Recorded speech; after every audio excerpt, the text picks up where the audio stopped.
Welcome to the Brooklyn Connection's Civil Rights documentary. What comes to mind when you hear the term civil rights? Take a moment to write down what you think. It can be a sentence, a phrase, or even a word. You may have written down certain words like equality or freedom, certain people like Martin Luther King Jr., and organizations like the NAACP.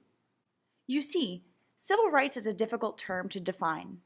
In general, it means the rights of citizens to political and social freedom and equality. These are rights that everyone is entitled to. Things like freedom of speech and the right to vote. However, for a long time, and even still today, people have to fight for their civil rights and freedom. Which brings us to something else you may have written down or thought of: the civil rights movement. Many people view the civil rights movement as a time during the 1950s and 60s when African Americans fought to achieve equality and freedom. We immediately think of Martin Luther King Jr. leading the fight in places like Alabama. But a lot of people don't realize that discrimination was just as prevalent in the North, and that Brooklyn played a major role in the civil rights movement. Remember that list you made earlier? You may want to add names like Oliver Leeds, Reverend Galamison, and Elaine Bibbold, or organizations like the Brooklyn Core. Brooklyn Core and its members had a major impact on the civil rights movement in this very borough. They not only raised national attention to the inequalities that people of color were suffering, but led actions aimed at ending those inequalities. By the end of this video, you will learn how people fought against discrimination during the civil rights movement. More importantly, you should think about what actions can be taken to end inequalities that still exist in Brooklyn today. One of the reasons many people think of and remember Brooklyn as a diverse city was because people of all races, religions, and cultures lived there. But members of the Brooklyn Core began to look a little deeper and found a city full of segregated neighborhoods. As African Americans moved into BedStuy, landlords began taking less care of buildings and houses there. City services didn't improve with the increase of population. In fact, it got worse. Even though BedStuy's population was greater than other neighborhoods, it received the same frequency of garbage collection. What do you think may have happened to BedStuy as a result? What do you think people's impression of African Americans became? Even though it was against the law, certain landlords found ways to avoid renting apartments to African Americans in predominantly white neighborhoods. They would simply tell them, "We have no vacancies today," or "one was just rented." This practice of housing discrimination often kept neighborhoods segregated. Do any of these problems still exist today? Brooklyn Core tried two different approaches to help with these issues. At first, they fought housing discrimination on an individual basis. African Americans would come to the Core if they felt like a landlord wouldn't sell or rent to them because of their race. If they were told the apartment was no longer for rent, a white Core member would be sent to the same landlord to inquire about the same apartment. If the white Core member was told the apartment was available, Core leadership would come and accuse the landlord of racial discrimination. In many cases, African Americans were then allowed to sign the lease. Do you think this solved the problem? Why or why not? Another major attempt that Brooklyn Core made to fight housing and neighborhood discrimination was called Operation Clean Sweep. At first, Core negotiated with city leaders to include more frequent garbage collection in BedStuy. After many meetings with the borough president and sanitation commissioner, Core requested a 5-day-a-week garbage collection in BedStuy. No agreements were reached, and Core members didn't believe their issues were being taken seriously. On Saturday, September 15th, 1962, Core members led a neighborhood movement to clear all of the garbage left in the streets. They packed it into a U-Haul truck and cars and drove them to Borough Hall, where they dumped all of the garbage on the steps. They formed a picket line and led demonstrations in front of Borough Hall. Do you think this worked? What might you have done differently?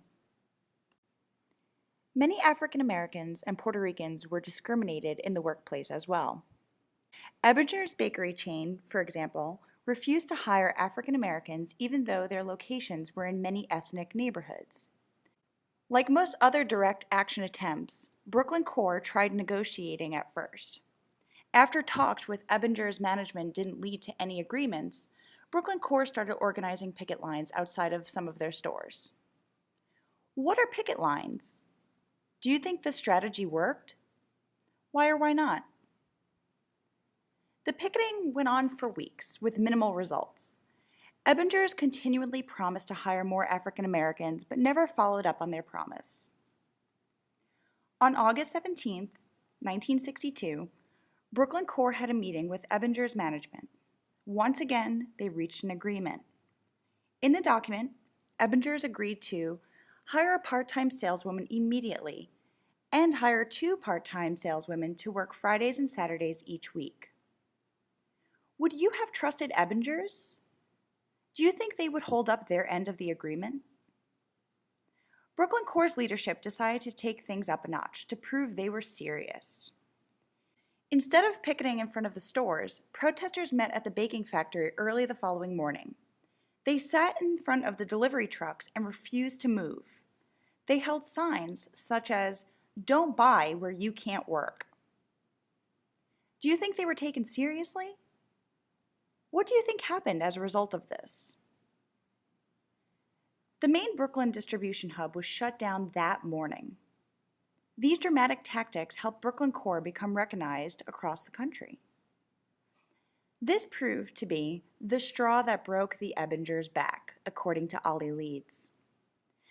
Ebbingers finally did what they agreed to and ended their discriminatory hiring practices.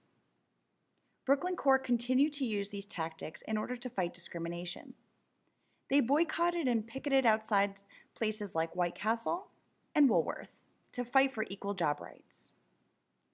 After this ordeal, would you have worked or shopped at Ebbers Bakery? Schools in Brooklyn, much like the neighborhoods themselves, were segregated by race and had much different quality of services.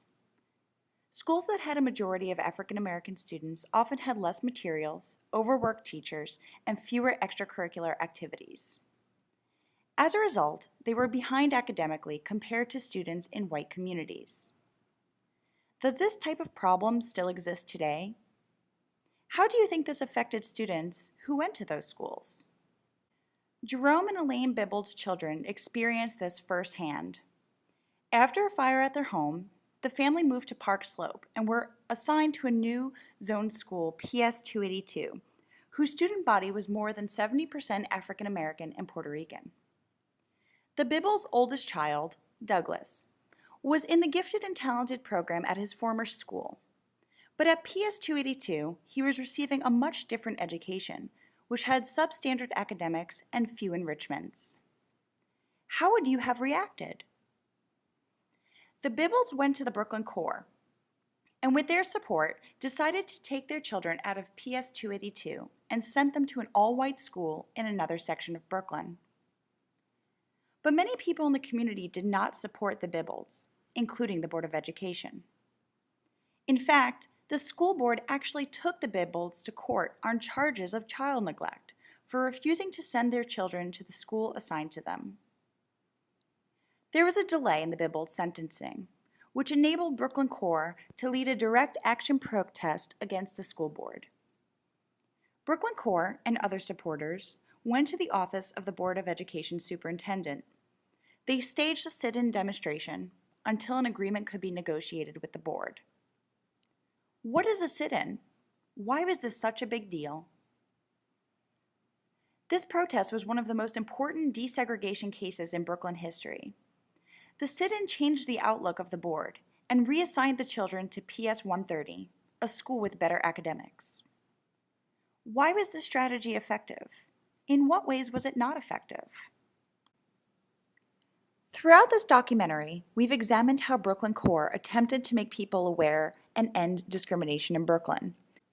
We've examined some of the major types of discrimination in Brooklyn Core was fighting against and how their use of direct action promoted change. Protests like Operation Clean Sweep and the sit-in at the Board of Education gained national recognition and changed people's lives. However, We also encourage you to think about what these protests failed to achieve. Think critically about how and why Brooklyn Core was successful and how they weren't. People say the civil rights movement started in the 1950s and ended by 1970, but the civil rights movement never truly ended.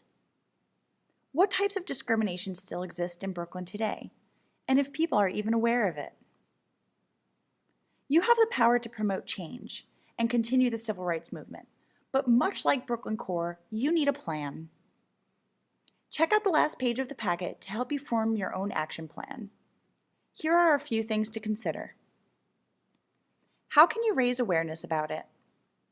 What challenges might you face when tackling this issue? Who can you get to assist you in your fight? What resources will you require?